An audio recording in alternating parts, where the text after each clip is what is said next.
বাসর ঘরে ঢুকতেই সাগর রাগী সুরে বলে, শাড়ির আঁচল এভাবে ফেলে রেখেছ, বুক দেখানোর মানে কি?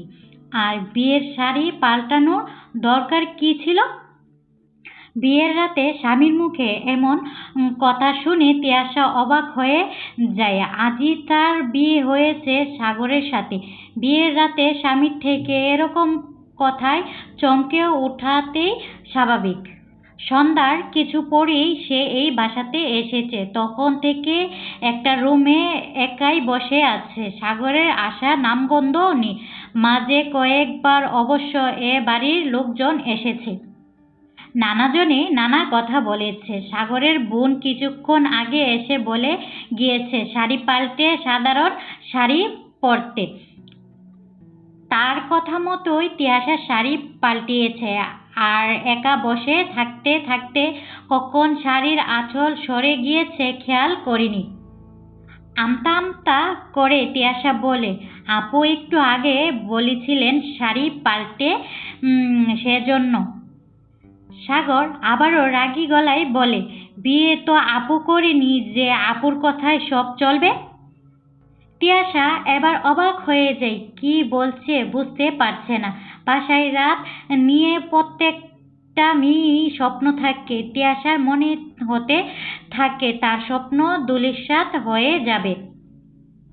তার মা বাবা জোর করেই তাকে এই বিয়ে বাধ্য করেছে। সাগররা ধনী, সে তুলনায় তিয়াশাদের কিছুই নেই। তারপরও সাগরের পরিবার এই বিয়েতে রাজি হয়েছে, কারণ সাগরের প্রথম স্ত্রী মারা গিয়েছে। তিয়াশা তার দ্বিতীয় স্ত্রী। তিয়াশা কখনোই এই বিয়েতে রাজি হতো না, কিন্তু সেদিন তিয়াশার বাবা তাকে এসে বলে, বয়স তো বাড়তেই আছে, আর কত কাল বাপেরটা খাবি, এবার জামাইয়েরটা খেয়ে বাপকে একটু নিস্তার দে। তিয়াশা অনেকক্ষণ চুপ করেছিল। বেশ কিছুক্ষণ পর বাবাকে বলে, বাবা আমি কি এমন করেছি যে আমার থেকে নিস্তার চাচ্ছ? তিয়াশার বাবার মন গলাতে পারিনি। বলেছিলেন মেয়ে বড় হয়ে বিয়ে করলে এটাই স্বাভাবিক, তুই রাজি হবি না কেন? হ্যাঁ, এর জন্য আমার চেয়ে 10 বছরের বড় একজনের দ্বিতীয় স্ত্রী হিসাবে তার কাছে পাঠিয়ে নিস্তার পেতে চাচ্ছ তো? ঠিক আছে, আমি বিয়ে করব, নিস্তার দিব তোমাদের। তারপর তিয়াশার সাথে বিয়ে হয় সাগরের। বিয়ের প্রথম রাতে তিয়াশা বুঝতে পারে কোথায় এসে পড়েছে সে। সারা জীবন হয়তো স্বামীর গঞ্জনায় সহ্য করে যেতে হবে।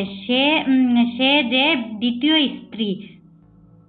সে রাতে সাগর তিয়াশার সাথে আর কোনো কথা না বলে ফ্রেশ হয়ে এসে শুয়ে পড়ে। তিয়াশা কিছুক্ষণ দাঁড়িয়ে থেকে বুঝতে না পেয়ে বিছানায় আরেক পাশে শুই। তখনই সাগর চিৎকার দিয়ে উঠে, এখানেই কেন? ঘরে কি আর জায়গা কম আছে? তিয়াশা ক্ষীণ কণ্ঠে বলে, তাহলে কোথায় ঘুমোবো? বাসায় অনেকগুলো রুম আছে, যেখানে ইচ্ছা যাও, কিন্তু আমার বিছানায় না। আপনি যদি একটু কষ্ট করে বলে দিতেন কোথায় থাকবো তাহলে ভালো হতো। আমি আগে আসিনি তো, কখনো চিনি না। আজকে পারবো না। পারলে সোফায় ঘুমাও, কষ্ট হলে নিচেও থাকতে পারো। কালকে দেখিয়ে দেব কোথায় থাকবে। এটুকু বলে সাগর কাঁথা দিয়ে মাথা ডেকে ঘুমিয়ে যায়। তিয়াশা আর সাহস পায়নি সাগরকে ডাকার। সাগর ঘুমানোর পর তিয়াশা সোফায় গিয়ে বসে। হঠাৎ করে কেন যেন মরে যেতে ইচ্ছে করছে। মনে হচ্ছে এই পৃথিবীতে তিয়াশার আর প্রয়োজন নেই। না হলে কেনই বা তার বাবা মা তাকে জোর করে একজনের দ্বিতীয় স্ত্রী হিসেবে পাঠাবে? আর কেনই বা সে স্বামীর সাথে শোয়ার অধিকার পাবে না?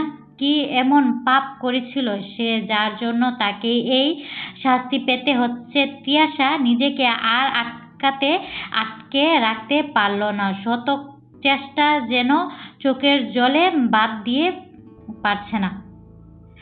গাল বেয়ে গড়িয়ে পড়া পানি তিয়াশার শাড়ি পর্যন্ত ভিজিয়ে দিচ্ছে। তিয়াশা এবার উঠে বারান্দায় চলে যায়।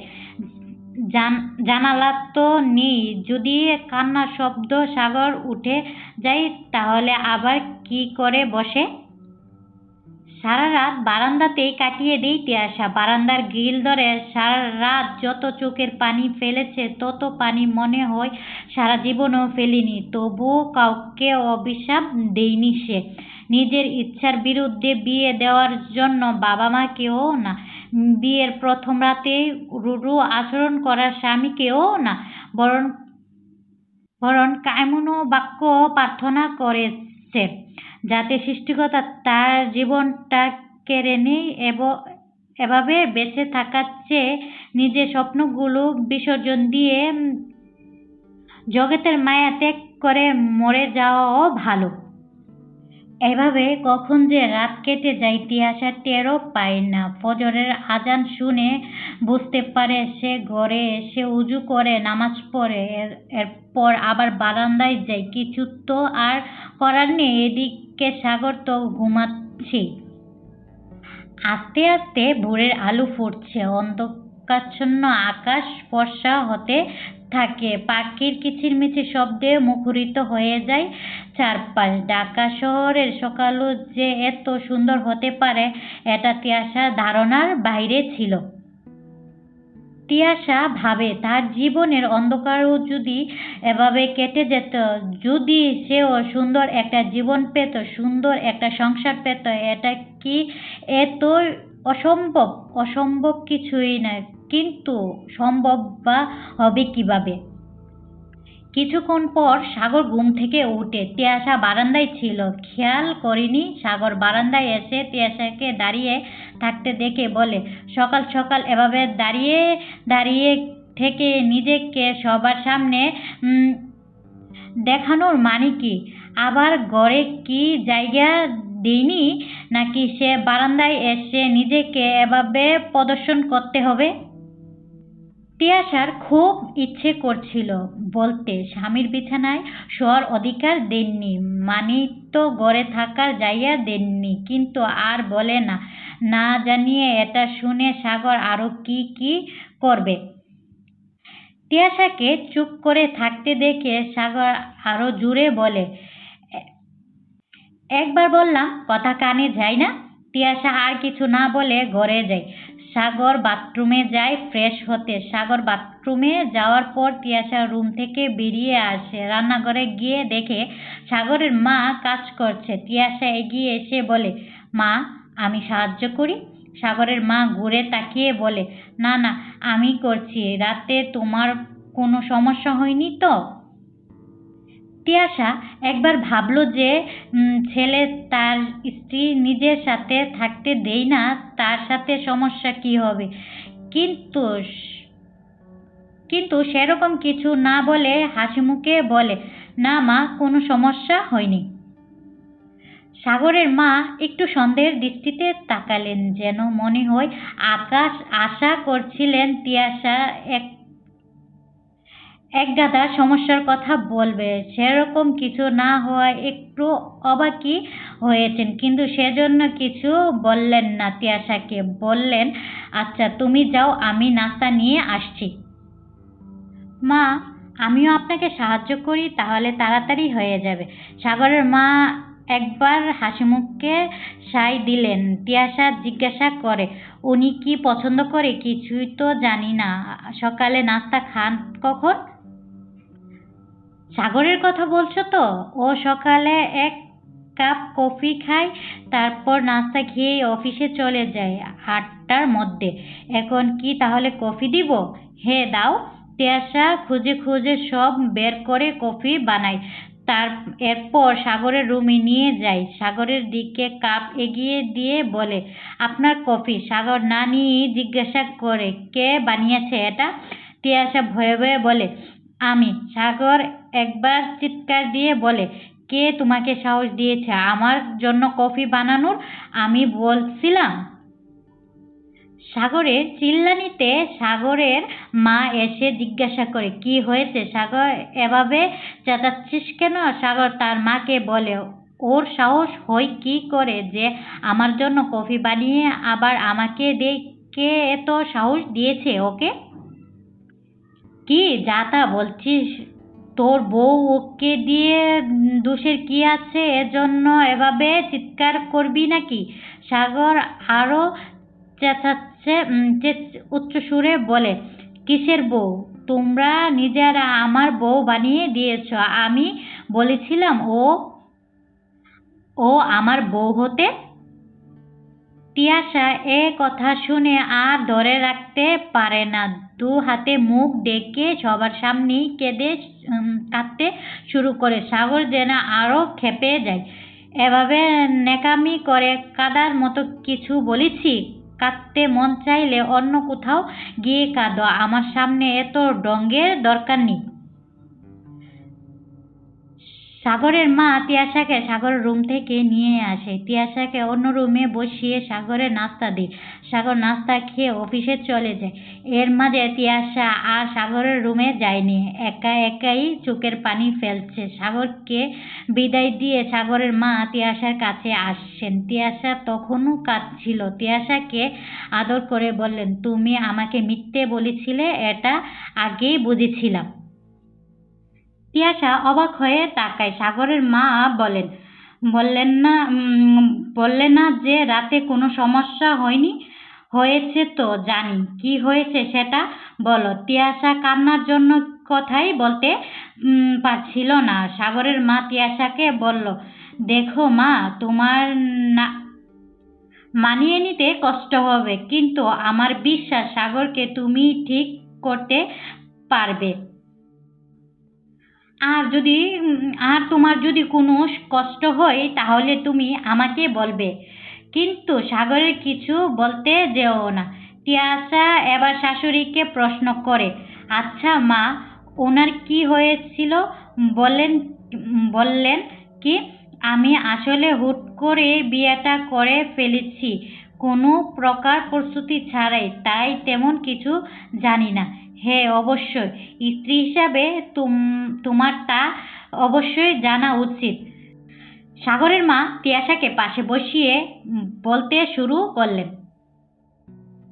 সাগর আগে কতটা খারাপ ছিল তুমি কল্পনাও করতে পারবে না। ভাবতে পারো মা কেন তার ছেলেকে খারাপ বলছে, কিন্তু এটাই সত্যি। সাগর আগে মাদক আসক্ত ছিল, নিজের গ্যাং ছিল, খারাপ ছেলেদের সাথে উঠা বসা ছিল, বিভিন্ন অপরাধে কয়েকবার থানা পর্যন্ত গিয়েছে। তোমার বাবা ক্ষমতায় হয়তো ওকে বের করে এনেছি, কিন্তু ও শুধরায়নি। এখন আমি আর তোমার শ্বশুর সিদ্ধান্ত নেই সাগরের বিয়ে দিয়ে দেব। সাগরের মা থামলেন সাগরের মা থামেন। তিয়াশা কৌতূহলী হয়ে শুনছিল, জিজ্ঞাসা করে, তারপর? সাগরের মা আবার বলতে থাকে, তারপর একটা মেয়ে দেখে সাগরের বিয়ে দেয়। স্বাভাবিকভাবেই সাগরের সম্মতি ছিল না, কিন্তু আমরা এক প্রকার জোর করে সাগরকে রাজি করাই। সাগরের সাথে বিয়ে হয় তাহার। আমরা ভেবেছিলাম সাগর বিয়ের পর তাহার সাথে ঝামেলা করবে, কিন্তু তাহা মেয়েটা হাতে জাদু ছিল মনে হয়। কিভাবে সাগরকে ঠিক করে ফেলে বুঝতেই পারিনি। 6 মাসের মধ্যে আবার বখাটে ছেলে মানুষ হয়ে যায়। তিয়াশা জানতে চায়, উনার কি হয়েছিল? মানে আপনার ছেলের প্রথম স্ত্রী মারা গেলেন কিভাবে? সে কথা আর জানতে চেয়েও না মা। দুর্ঘটনা কাকে বলে? সাগর অনেকটা নিজ হাতে তাকে মেরেছে। তিয়াশা অবাক হয়ে যায়, নিজ হাতে মেরেছে মানে? সাগর আর তামান্নার সংসার খুব ভালো চলছিল। সাগর খারাপ পথ থেকে ফিরে এসেছিল, তার রাগ ছিল বেশি। একদিন সাগর আর তাহার কথা কাটাকাটি হয় কিছু নিয়ে, অনেক ঝগড়া হয়। সাগর সে রাতে তাহার গায়ে হাতও তুলে।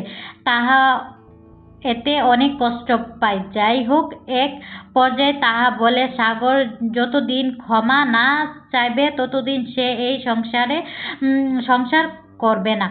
সাগরও বলে সে ক্ষমা চাবে না। এরপর তাহা বেরিয়ে যায় ঘর থেকে। সাগরের মা শাড়ির আঁচল চোখ মুছে তিয়াশা শোনার অপেক্ষায় থাকে। সাগরের মা বলতে থাকেন, সে রাতেই তাহা বেরিয়ে যায়। আমি আটকাতে গিয়েছিলাম, কিন্তু সাগর আমায় বাধা দেয়। পরের দিন সকালে খবর পাই তাহা রাস্তায় অ্যাক্সিডেন্ট করে হাসপাতালে ভর্তি।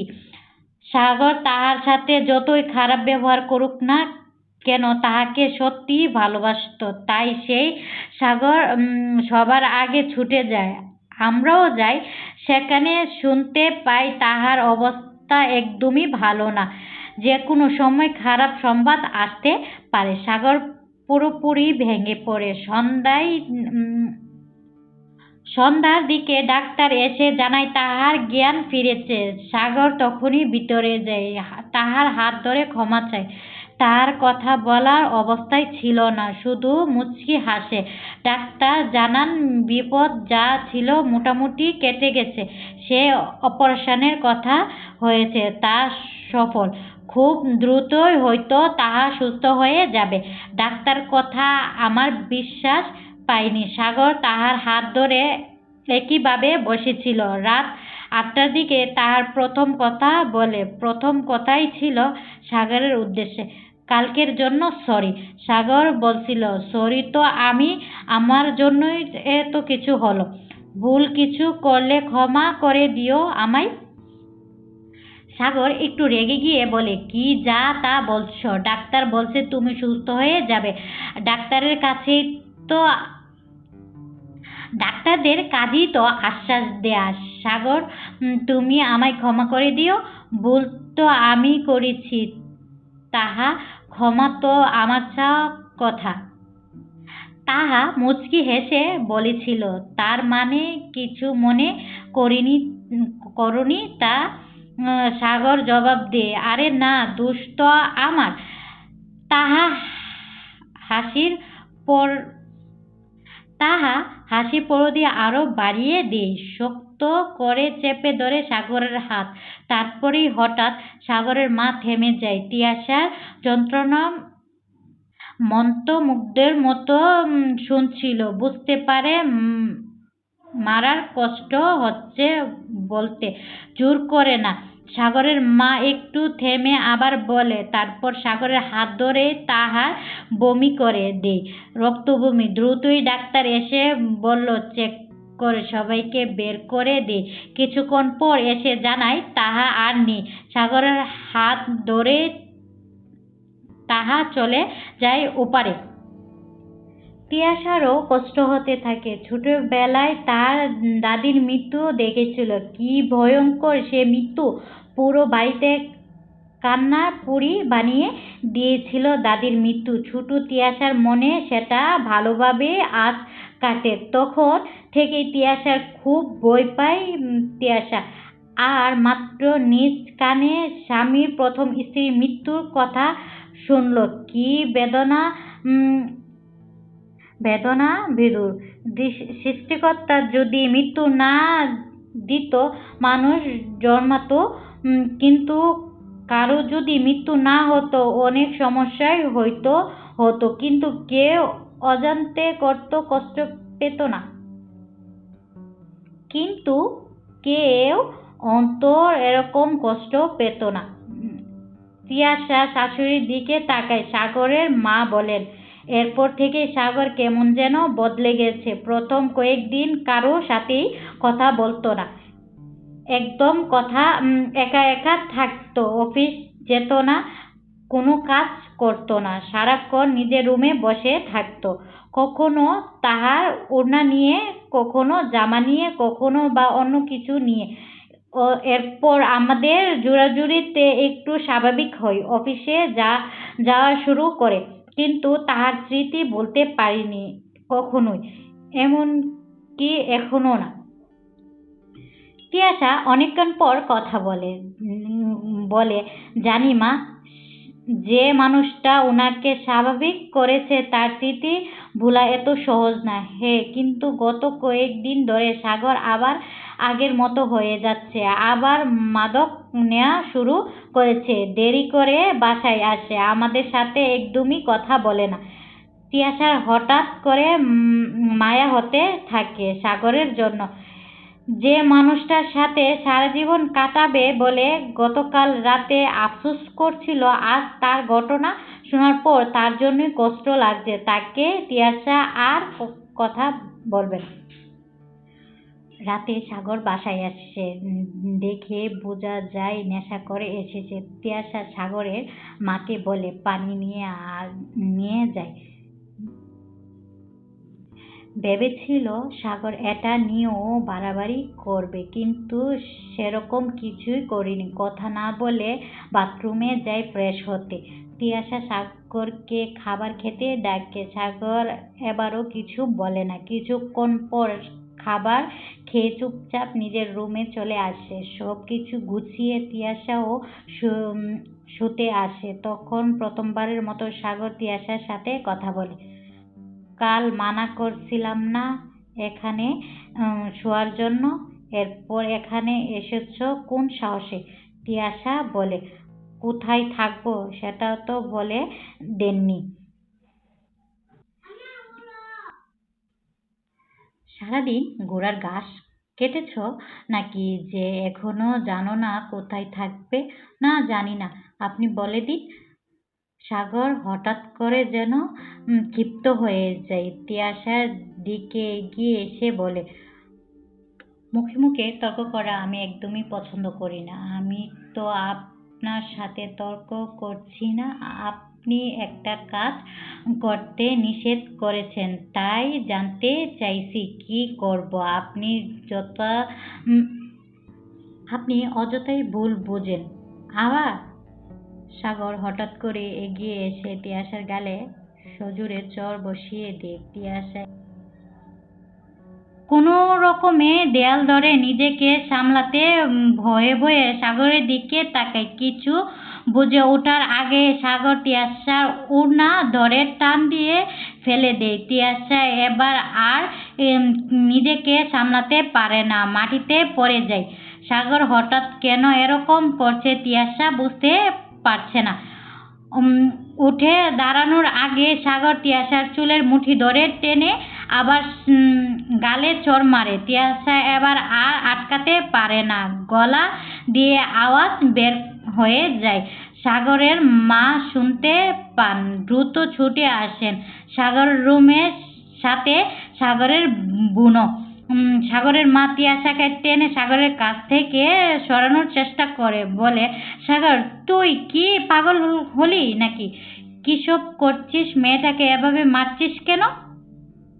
সাগর জ্ঞান শূন্য হয়ে গিয়েছে। এক ঝটকায় মাকে সরিয়ে দিয়ে আবার তিয়াশাকে আঘাত করে। এবার সাগরের বোন এসে কোনো মতে তিয়াশাকে সাগর থেকে ছুটিয়ে বাইরে নিয়ে আসে।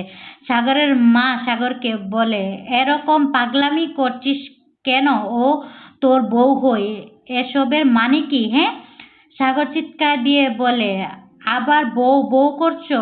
বউ হই মানে কি? তোমরা জোর করে বউ বানিয়ে দিয়েছ। আমি বলেছিলাম আমাকে ওর সাথে বিয়ে দিতে?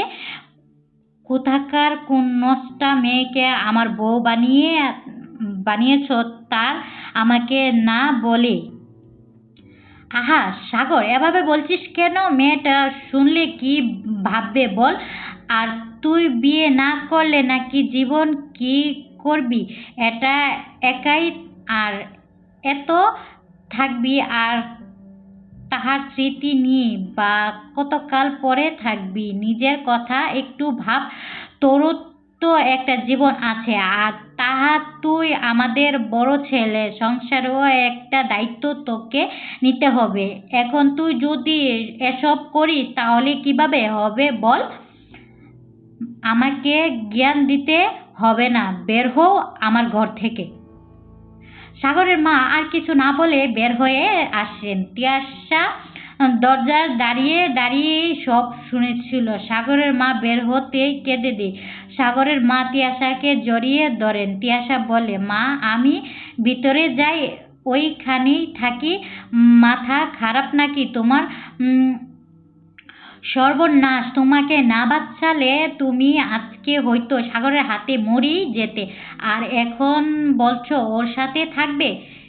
কিছু তো করার নেই, এমন একজনের স্ত্রী হয়েছি, এতটুকু সহ্য না করলে কিভাবে হবে। গেলাম আমি। সাগরের মাকে আর কিছু বলতে না দিয়ে তিয়াশা দরজা খুলে রুমে ঢুকিয়ে আবার দরজা লাগিয়ে দেয়। সাগর দেয়ালে হেলান দিয়ে মাটিতে বসেছিল। তিয়াশাকে দেখে চমকে যায়। কিছু বলার আগেই তিয়াশা বলে, রাতে আপনার বিছানায় থাকবো না, সেখানে আপনিই থাকেন, কিন্তু রাতটা অন্তত এই রুমে থাকতে দিন। বলছিলাম না, এই রুমে না আসতে এসেছো কেন আবার? একটু অনুরোধ, একটা অনুরোধ রাখবেন দয়া করে? আমি বাইরে শুনে বা কষ্ট পাবেন। আপনি আমাকে যা ইচ্ছে করুন, মার জন্য হলো অন্তত এই অনুরোধটা রাখুন। সাগর কোনো কথা শুনে না, তিয়াশাকে আবার মারতে শুরু করে। তিয়াশা মুখ বুজে সহ্য করে যাচ্ছে কোনো রকমে। এক পর্যায়ে সাগর নিজে ক্লান্ত হয়ে যায়, বিছানায় গিয়ে শুয়ে পড়ে। কিছুক্ষণের মাঝেই গভীর ঘুমে তলিয়ে যায়। সাগর ঘুমালে তিয়াশা উঠে বাথরুমে যায়। আয়নার দিকে চেহারা দেখে নিজেই কেঁদে দেয়। ইচ্ছা করছে এই মুখে নিয়ে, এই শরীর নিয়ে বাবার সামনে যেতে, গিয়ে বলতে, দেখো আমাকে, আর ইচ্ছার বিরুদ্ধে নিজেদের ইচ্ছায় বিয়ে দেওয়াই ফল। তোমার মেয়ের এই অবস্থা হয়েছে, যে বাবা কোনোদিন মেয়ের গায়ে হাত পর্যন্ত তুলেনি, সেই বাবার মেয়ে এই অবস্থা দেখে কি বলবে? হ্যাঁ করতে পারবেন, নাকি মেয়ের হাত দুটো ধরে বলবে, আমাকে মাফ করে দে মা? পরক্ষণে মনে হয় তার বাবা হয়তো কিছুই বলবে না, জোর করে আবার এখানেই পাঠিয়ে দেবে। তিনি যে আবার থেকে নিস্তার চান। তিয়াশার চোখ দিয়ে অনবরত পানি পড়ে যাচ্ছে। হাত মুখ ধুয়ে বারান্দায় যায়। হঠাৎ তার সামনে হয়, এভাবে বাঁচার মানে হয় না। বাঁচতে হলে ভালোভাবে বাঁচবো, নয়তো নিজেকে শেষ করে দেব।